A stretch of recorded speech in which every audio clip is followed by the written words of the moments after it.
அடுத்து இன்றைய விஞ்ஞானத்தால் வயிற்றில் இருக்கும் குழந்தைக்கு குறைபாடு இருந்தால் கண்டுபிடிக்க முடிகிறது. அந்த மாதிரி குறை உள்ள குழந்தை பற்றி தெரிந்தால் கருக்கலைப்பு செய்யலாமா, எதுவும் அளவுகோல் உள்ளதா அப்படின்னு கேட்குறாரு. அதாவது அந்த காலத்தில் வயிற்றில் இருக்கிற குழந்தை என்ன கண்டிஷனில் இருக்குங்கிறத அறிய முடியாத ஒரு காலம் இருந்துச்சு. இந்த காலத்தில் ஒரு ஒரு பெண் வந்து கர்ப்பமாயிட்டா, மாதம் மாதம் ஸ்கேன் பண்ணுறாங்க, அடிக்கடி பலவிதமான டெஸ்ட்டுகள் பண்ணுறாங்க, அந்த குழந்தையுடைய வளர்ச்சி ஒவ்வொன்றையும் கண்காணிக்கிறாங்க. அது பார்க்கும்போது என்ன ஆகுதுன்னு கேட்டால், அந்த குழந்தை வந்து அது என்ன மாதிரி இருக்கும் என்பதையெல்லாம் சொல்லிடுறாங்க. இது வந்து பேசவே முடியாது, ஊமையாக தான் இருக்கும், இது கண்ணே தெரியாது, இது மூளை வளர்ச்சி கம்மியாக இருக்கிறது, ஒழுங்காக வளர்ச்சி இருக்காது, மனுஷன் உடம்பாக தான் இருக்குமே தவிர பொம்மை மாதிரி தான் இருக்கும், இப்படின்னு சொல்லி பலவிதமான வந்து குறைபாடுகள் அந்த குழந்தைக்கு இருப்பதாக சொல்கிறாங்க. அப்போ இந்த பெற்றோர் என்ன நினைக்கிறாங்கன்னு கேட்டால், இப்படி ஒரு பிள்ளையை பெற்று அந்த பிள்ளைக்கும் கஷ்டம், நமக்கும் கஷ்டம், இது தேவையா, அதை கலைச்சிடலாமே அப்படிங்கிற மாதிரி அதுதான் கேள்வி கேட்குறாரு. அன்னைக்கு தெரியாமல் இருந்துச்சு, என்ன இருந்தாலும் பெற்று தான் ஆக வேண்டி இருந்துச்சு, பெற்றுட்டாங்க.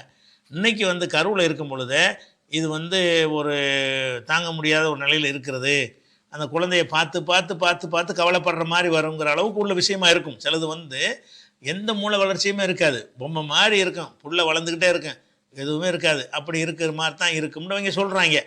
அல்லது இந்த அந்த கிட்னி இல்லை அது இல்லைன்னு இப்படி பல குறைபாடுகளை சொல்கிறாங்க. அது குறைபாடுகளை சொல்லி அது வந்து ஒரு சகித்து கொள்ளக்கூடிய அல்லது மருத்துவம் செய்யக்கூடிய குறைபாடு என்று சொன்னார்கள்னா அதை நம்ம ஏற்றுக்கிட்டு கூட பெற்றுடலாம். அவன் என்ன செய்யறான், இது ட்ரீட்மெண்ட் இல்லைங்கிறான், இது இப்படித்தான் இருக்குங்கிறான், இதுதான் இதனுடைய விளைவுன்னு சொல்கிறான். அந்த மாதிரி சொல்வதற்குரிய அந்த குழந்தையுடைய உள் உறுப்பு வரைக்கும் பார்த்துட்றான். குழந்தையுடைய இதயம், ஈரல், ஈரமண் எல்லாத்தையும் பார்த்துட்றான். பார்த்துட்டு அதில் என்ன பார்ட்ஸ் மிஸ்ஸிங்காக இருக்குது, இந்த மாதிரி டேமேஜ் ஆகிருக்குது, என்ன விஷயங்கள் இருக்குது, இது இருந்தால் இப்படி தான் இதனுடைய ரிசல்ட் இருக்கும்னு ஏதோ சொல்கிறான். இப்போ கருக்கு கலைக்கலாமான்னு கேட்குறாரு. கருக்கு பொதுவாக இஸ்லாத்தை பொறுத்த வரைக்கும் ஒரு சட்டம்னு ஒன்று இருக்குது. சட்டம் இல்லாமல் ஒரு நிர்பந்தத்தில் அந்தந்த மனுஷன் எடுக்கக்கூடிய ஒரு முடிவுன்னு ஒன்று இருக்குது, ரெண்டு இருக்குது. சட்டம் என்னன்னு கேட்டிங்கன்னு சொன்னால் உயிரை கொள்ளக்கூடாது, இதுதான் சட்டம். உயிருங்கிற எப்போ வரேன், ஒரு 4 மாதம் வரைக்கும் உள்ளதை நீங்கள் ஒரு கலைச்சிங்கன்னு சொன்னால் மனுஷனை கொன்றதை ஆகாது. ஏன்னா ஹதீஸில் வருது 4வது மாதத்தில் தான் ரூஹு ஊதப்படுதுன்னு. அதுக்கு முந்தி ஒரு ரூஹு இருக்கிறது, அது சும்மா வளருவதற்குரிய ரூஹு தான். நான் பர்பஸாக 4வது மாதத்தில் ரூஹு ஊதப்படுதுன்னா என்ன அர்த்தம், மனுஷங்கிற உயிர் அப்போ தான் கொடுக்கப்படுது. அப்போ 120 நாள் வரைக்கும் உள்ள கருவாக இருந்தால் நீங்கள் அதை சும்மா சாதாரணமாக கலைச்சா கூட அது குழந்தையை கொன்ற ஒரு குற்றத்தில் வராது. 120 நாளைக்கு முந்தின ஒரு கருவாக இருந்தால் அது என்னட்டா 120 நாள் வரைக்கும் மனுஷ உயிர் ஊதப்படலை, அது ஒரு வளர ஆடு மாடு மாதிரி வளரக்கூடிய செடி கொடிகள் வளர்கிற மாதிரி வளர்ச்சி அடையக்கூடிய உயிர் தான் இருக்கே தவிர மனிதன் என்பதற்கான அந்த சிறப்பு தனி 2 உயிர் மனுஷனுக்கு இருக்குது. அந்த 2வது உயிர் அப்படி 2 இருக்க போய் தானே, அந்த ஒரு உயிர் இருக்க போய் தானே வளர்ந்துச்சு 4 மாதம். அது பெருசானதுக்கு உயிர் இருந்தால் தானே வளர முடியும், உயிர் இருக்குன்னு விளங்குது. அப்புறம் உயிர் ஊதப்படும், ரூஹு ஊதப்படும் வேற இருக்கிறது. அப்போ ரூஹுங்கிறது என்னது, மனிதன் என்பதற்கான ஒரு ரூஹு வந்து அந்த 120வது நாளில் வந்து மலக்கு மூலம் ஊதப்படுது. இப்போ 120 நாட்களுக்கு உட்பட்ட காலங்களில் ஏதோ ஒரு காரணத்துக்காக வேண்டி நீங்கள் கருவை கலைச்சிங்கன்னு சொன்னால், ஆனால் அது கெடுதி, தேவை இருந்தால் தான் கலைக்கணும். ஒரு பெண்ணுக்கு வந்து கருக்கலைப்பு வந்து அதுக்கு கொடுக்கக்கூடிய மெடிசன்கள் எல்லாமே பயங்கரமான பக்க விளைவை ஏற்படுத்தும். விளையாட்டு போக்கில் கலைச்சிடக்கூடாது. அது வந்து கிடைத்தல் என்பதற்கு சும்மா சாதாரணமாக கலைக்க முடியாது. அது உடம்பையெல்லாம் பாதிக்கக்கூடிய அளவுக்கு பலவிதமான சைடு எஃபெக்ட் உள்ள மருந்துகள் தான் கொடுத்தான் கலப்பாங்க. அது தவிர்க்கத்தான் வேணும், கேடு. ஆனால் ஏதோ ஒரு நோக்கத்துக்காக வேண்டி, ஏதோ ஒரு காரணத்துக்காக வேண்டி வந்து விதமாக சிசரியன் பண்ணிட்டாங்க, 2க்கு மேலே பண்ண முடியாது, 3வது பண்ணால் வயிறு அறுத்துக்கிட்டு போயிடும், பிச்சுக்கிட்டு போயிடும், அப்படி ஏதோ ஒரு காரணம் இருக்குன்னு வைங்க. அப்போ 120 நாளுக்குள்ளே நீங்கள் கலைச்சிங்கன்னு சொன்னால் அது குற்றம்லாம் வராது, குழந்தையை கொன்றது வராது. 120 நாளுக்கு தாண்டிருச்சுன்னு சொன்னால் மனித உயிராகி போச்சு. அப்போ 120 நாளை தாண்டினதுக்கு பிறகு தான் உங்களுக்கு இந்த மாதிரி ஸ்கேன்லாம் ரிப்போர்ட் தெரியவும் செய்யும். 120 நாளைக்கு முன்னாடி உள்ளதில் அவ்வளோ பெரிய ரிசல்ட்லாம் கிடைக்காது. எல்லா உறுப்புகளும் வளர்ச்சி அடைந்த அந்த கட்டத்தில் தான் உங்களுக்கு என்ன செய்யும், அது சரியில்லை, இது சரியில்லை, மூளை கம்மியாக இருக்குது, அது எல்லாமே எப்போ தெரிய ஆரம்பிக்கும், வளர வளர வளரத்தான் தெரிய ஆரம்பிக்கும். அப்படி தெரியக்கூடிய நேரத்தில் வந்து அந்த கருவை கலைப்பது கொலை செய்கிறது தான். கரு உயிராயிடுச்சு, மனுஷ உயிரை வந்து கொலை செய்தல் என்பதில் தான் அது அடங்கும். இது பொதுவான ஒரு சட்டம். ஆனால் நிர்பந்தம் இருக்குல்ல, நிர்பந்தம் என்று சொல்வதை அந்த மனிதனுடைய ஒரு தன்மையை பொறுத்து வழங்கக்கூடிய ஒரு சலுகை தான். நிர்பந்தம்ங்கிறது வந்து உதாரணமாக புரிஞ்சுக்கிறதா இருந்தால், ஒரு மனிதன் வந்து இஸ்லாத்தை ஏற்றுக்கிட்டான். இஸ்லாத்தில் ஏற்றுக்கிட்டான்னு சொன்னால் அதை பகிரங்கமாக அவன் அறிவித்து சொல்கிறான்னு வைங்க, சக்தி இருக்குது. அவனுக்கு சக்தி இல்லைன்னு வைங்க, அவன் என்ன செஞ்சுக்கிறலாம், இல்லைங்க நான் இஸ்லாத்தில் ஏற்றுக்கிறலன்னு மறைக்கலாம்ல. மூசா நபி காலத்தில் ஒருத்தர் மறைச்சிக்கிட்டே இருந்தாருன்னா எல்லாம் என்ன செய்கிறான், மூமின்ட்டு அந்த சூறாவுக்கு பேர். அந்த சூறாவில் வந்து செய்யும் மூசாவுடைய காலத்தில் இஸ்லாத்தை ஏற்றுக்கொண்டு மறைத்து கொண்டிருந்த ஒருத்தர் வந்து மூசா நபிக்கு சப்போர்ட் பண்ணார். எக்குத்தும் ஈமானஹு, அவர் ஈமானை மறைச்சிருந்தார்னு வருது. அப்போ தன்னை வந்து மூசாவை சேர்ந்த வந்து காட்டி கொள்ளாமே வாழ்ந்திருக்கார் ஒருத்தர். எதனால் அந்த இஸ்லாத்தை காட்டலை, அவருடைய நிர்பந்தம், தாங்குகிற சக்தி இல்லை. அதே மாதிரி என்ன செஞ்சாங்க, எத்தனையோ சஹாபாக்கள் வந்து அமர் இப்னு அபஸான்னு ஒரு சஹாபி ரசூலுல்லாஹ்ட்ட வந்து வெளியூர்லேருந்து வருவார். மக்காவில் இருக்கும்போது வந்து கேள்விப்பட்டு வந்து உங்கள் கொள்கை என்ன, நீங்கள் யார் என்ன பல மாதிரி பேசிக்கிறாங்களேன்ட்டு எல்லாத்தையும் கேட்டு அறிஞ்சிடுவார். அறிஞ்ச உடனே இது நீங்கள் அல்லாஹ்வுடைய தூதர்னு அவருக்கு கன்ஃபார்ம் ஆயிரும். கன்ஃபார்ம் ஆன உடனே நான் இஸ்லாத்தை ஏற்றுக்கிட்டு நான் போய் டிக்ளேர் பண்ண போகிறேன் அப்படிங்கிறாரு. அப்போ ரசூலுல்லாஹ் சொல்லுவாங்க, உனக்கு தாங்க முடியாதுப்பா, என்ன இந்த பாடுபடுத்துகிறாங்க. அப்போ நாங்கள் ஒரு 10-15 பேருக்குள்ளே இருந்த ஒரு காலகட்டம். அந்த நேரத்தில் வந்து அமர் இப்னு அபஸார்ட்ட சொல்கிறாங்க, நீ வந்து ஊருக்கு போயிரு, யார்ட்டையும் சொல்லிக்கிறாத, நீ தாங்க மாட்டாய், எங்களுக்கே தாங்க முடியாத அளவுக்கு தொல்லைப்படுத்துகிறாங்க, நீ மனசில் மறைச்சி வச்சிக்க, என்னுடைய கை ஓங்கிரும்னு ஒரு கேள்விப்படுவில்ல, அப்போ என்னை வந்து பாரு அப்படின்னு அவர் அனுப்பி விட்டுறாங்க. பிறகு மதீனாவுக்கு ரசூலுல்லாஹ் போன பிறகு கேள்விப்பட்டு அவர் வருவார். வந்தோன்னே கரெக்டாக யாவும் வச்சு இந்த விஷயத்தை ரசூலுல்லாஹ் கேட்பாங்க. அப்போ அவ்வளோ காலத்துக்கு மறைச்சிருக்க சொன்னாங்க. அவருடைய சக்தி அவ்வளவுதான், அவருக்கு சக்தி வந்து கம்மியாக இருக்குது. இல்லை பரவாயில்ல, என்ன இருந்தாலும் பரவாயில்லைன்னா சொல்ல விட்டுருவாங்க. பிலால் சொன்னாரா இல்லையா, அவருக்கு அந்த அறிவுரை சொன்னாங்க. பிலால் அடி வாங்கிட்டு அகதுன்னு தானே சொன்னார் அப்படின்னு சொன்னவங்களும் இருக்கிறாங்க. அப்போ தன் நிர்பந்தம் என்பது எல்லாத்துக்கும் ஒரே மாதிரியாக இருக்காது. அபூதர் அல் கிஃபாரிக்கும் அந்த அறிவுரை சொன்னாங்க, கேட்காம நினைஞ்சார். அபூதர் அல் கிஃபாரின்னா கிஃபார் கோத்திரத்துலேருந்து ஒருத்தர் அபூதர், அவர் முகமது ஒருத்தர் வந்திருக்காரான், அல்லாஹ்வுடைய தூதர்னு சொல்கிறாருன்னு கேள்விப்பட்டு அறிந்து கொள்வதற்கு மக்காவுக்கு வர்றாரு. யார்ட்டையும் கேட்கறதுக்கு பயம், எப்படியோ ஒளிஞ்சு போல தந்திரங்கள்லாம் மேற்கொண்டு ரசூலுல்லாஹ் போய் சந்திச்சிட்டார்.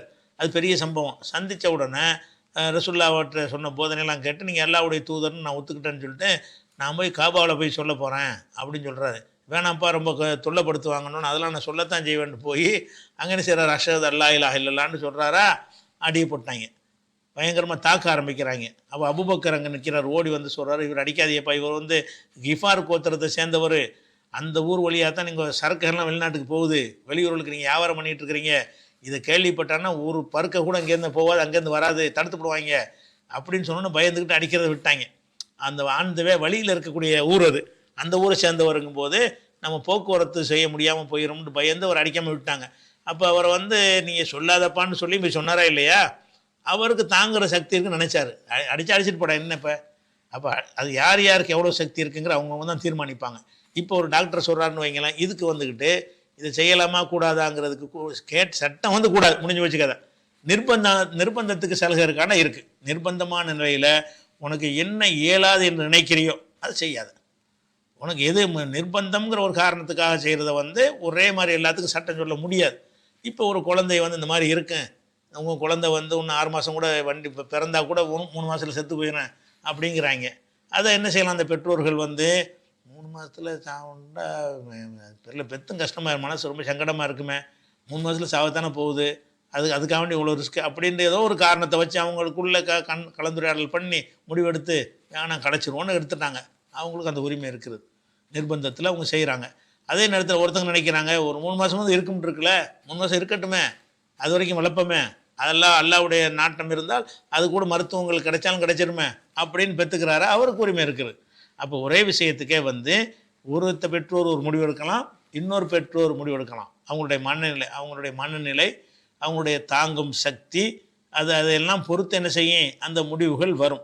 ஒரு பொம்மை மாதிரி ஒரு பிள்ளையை வச்சுக்கிட்டு வளர்த்துக்கிட்டு நம்மளும் கஷ்டப்பட்டு அந்த பிள்ளைக்கும் அதாப்பு, பள்ளிக்கூடத்துக்கு அனுப்ப முடியாது, ஒன்றுமே செய்ய முடியாது, மலை ஜலத்தை கூட சுத்தம் பண்ண முடியாது, அப்படி ஒரு நரக வேதனை அனுபவிக்க போகுது என்பதை அல்லாஹ் தானே அந்த கருவியின் மூலமாக நம்ம காட்டி தந்திருக்கலாம் அப்படின்னு ஒருத்தர் நினைத்து எனக்கு அழைச்சி விட்ருங்க அப்படின்னு, அதான் நல்லதுன்னு அவங்க நினச்சாங்கன்னா, இது வந்து அந்த மாதிரி பிறந்தால் எங்களுக்கு தாங்க முடியாது, நாங்கள் நொந்து நூலாக போயிடுவோம் அப்படிங்கிற மாதிரி அவர் நினைச்சாரையானால் அவருக்கு நிர்பந்தம் அவதார முடிவு எடுப்பார்.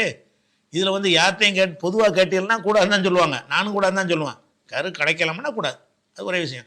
நிர்பந்தத்துக்கு என்னென்னு கேட்டால், நிர்பந்தத்துக்கு எல்லா விதமான பன்றியை ஹராமாக்கிட்டு நிர்பந்தத்துக்கு சாப்பிடுங்கன்றான்ல, ஹராம் தான். நிர்பந்த நிலை ஒன்றுமே கிடைக்கல, பன்றியை தர ஒன்றும் கிடைக்கலன்னா தின்ட்டு போ, ஒரு நாளைக்கு கிடைக்காட்டி திங்கலாம். ஒரு நாளைக்கு உணவு கிடைக்கலன்னு சொன்னால் எல்லா ஹராமையும் நம்ம சாப்பிட்றலாம். விளங்குதா? சாவ கிடக்கணுன்ற அவசியம் கிடையாது. ஒரு நாள் சாப்பாடு கிடைக்கலன்னு சொன்னால் இன்றைக்கி பூரா இங்கே சாப்பாடு கிடைக்கல, நாளைக்கு என்ன செய்யலாம்? செத்தாட்டை கூட திங்கலாம். விளங்குதா? பன்றியை கூட திங்கலாம். அது அவனுக்கு மட்டும் உள்ள அனுமதி, அது அவனுக்கு மட்டும்தான் அனுமதி. அந்த மாதிரியான ஒரு அடிப்படையில் நிர்பந்தத்துக்கு நிர்பந்தம்ங்கிறது இஸ்லாத்துடைய முக்கியமான ஒரு சட்டம் தான். என்ன வித்தியாசம்னு கேட்டால், நிர்பந்தத்துக்கு யூனிஃபார்மாக சட்டம் இருக்காது.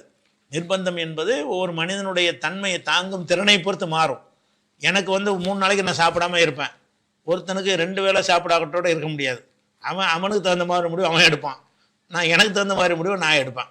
அப்போ இந்த நிர்பந்தங்கிற விஷயத்தில், இந்த மாதிரி கருக்கலைப்புங்கிற விஷயத்தில் வந்துக்கிட்டு மார்க்கத்தில் கூடாது. நம்ம நிர்பந்தத்தில் இருக்கிறோமா என்பதை யார் தீர்மானிக்கணும்? அந்த பெற்றோர் தீர்மானிக்கணும். தீர்மானிச்சு, இறைவா நிர்பந்தத்துக்கு நீ அனுமதிச்சிருக்கிறாய், நான் நிர்பந்தமாக தான் இருக்கிறேன், எனக்கு இதை தாங்க இயலாது அப்படின்னு நினைத்தவர் கலைத்தாரையானால் குற்றம் வராது. அதெல்லாம் பார்த்துக்கணும், அதெல்லாம் பிரச்சனை இல்லை, இதில் என்ன இருக்குது, சமாளிப்போம், வளர்ப்போம், அது ஒரு கூலி தானே நினச்சிட்டு போங்க, அதுவும் கூலி, அதுக்கும் உங்களுக்கு அனுமதி இருக்கிறது. அதனால் இந்த விஷயத்துக்கு நமக்கு கடந்த காலங்களில் கூட செய்யவே கூடாதுங்கிற மாதிரி தான் நம்ம எழுதியிருக்கிறோம், சொல்லியிருக்கிறோம்.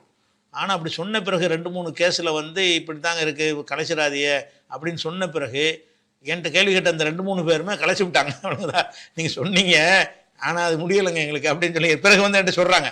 2-3 பேர் என்கிட்ட இதே மாதிரி கேள்வி கேட்டு ஃபோனில் கேட்டு அவங்களுக்கு பதில் சொல்லி, நீங்கள் உயிர் கொலையில் தாங்க இது வரணும், என்ன இருந்தாலும் அதை நீங்கள் தவிர்த்துருங்கன்னு நான் சொல்கிறேன். சொன்னதுக்கு பிறகு என்ன செய்கிறாங்கன்னா கேட்டுக்கிட்டு போய் அப்புறம் அடுத்த நாள் இல்லை நாங்கள் கலைச்சிட்டோம், முடியலை, எங்களுக்கு தாங்க முடியலை அப்படிங்கிறாங்க. அப்போ தான் நம்ம ஸ்டேக் ஆகுது. ஆமாம், இதில் நிர்பந்தத்துக்கு நம்ம எப்படி ஒரு தீர்ப்பு சொல்கிறது? அவன் தானே முடிவு பண்ணுவான். இவ்வளோ சொல்லியும் அவங்க செய்கிறாங்கன்னு என்ன அர்த்தம்? அவங்க அதை நிர்பந்தமாக உணர்றாங்கன்னு தான் அர்த்தம். பெற்ற பிள்ளை கொல்ல விரும்புவாங்க, கொலை செய்கிற நோக்கத்தில் அது செய்கிறாங்க, பல சீர்தூக்கி பார்த்து தானே செய்கிறாங்க. அதனால நீங்கள் சீர்தூக்கி பார்த்து யார்ட்டையுமே ஃபத்வாலாம் கேட்காதீங்க. இப்போ நம்ம சொல்கிறது நமக்கு ஏழுமான்னா உடலால் ஏழுமா, மனசால் ஏழுமா, அப்படி ஒரு பிள்ளைய வளர்க்க ஏழுமா, பல விஷயங்கள் இருக்குல்ல, எல்லாத்தையும் யோசிச்சு அந்த புள்ள தான் கஷ்டப்படுறத டெய்லி பார்த்து அழுதுகிட்டு இருக்க ஏழுமா அப்படின்லாம் நீங்கள் எல்லாத்தானே இது நவீன கருவி மூலமாக காட்டி தந்துட்டான் அப்படின்னு நினைத்து விட்டு நீங்கள் அதை செஞ்சு நீங்கள் எந்த முடிவு எடுத்தாலும் உங்களுக்கு ஓகே தான். அது யூனிஃபார்மான ஃபத்வாவெலாம் இது கிடையாது. அதனுடைய நிர்பந்தம் என்று உணரக்கூடியவர்கள் அதுக்கு தகுந்த முடிவை எடுத்துக்கொள்ளலாம். இதெல்லாம் நிர்பந்தம் இல்லை நினைக்கக்கூடியவர்கள் அந்த முடிவு எடுத்துக்கணும். இதுதான் அதுக்குரிய சரியான பதில். ஏற்கனவே தேடி பார்த்தீங்கன்னா கூடாதுன்னு தான் நான் சொல்லியிருப்பேன். நாளைக்கு 1.5 மினிட் வந்துடக்கூடாது. சரி.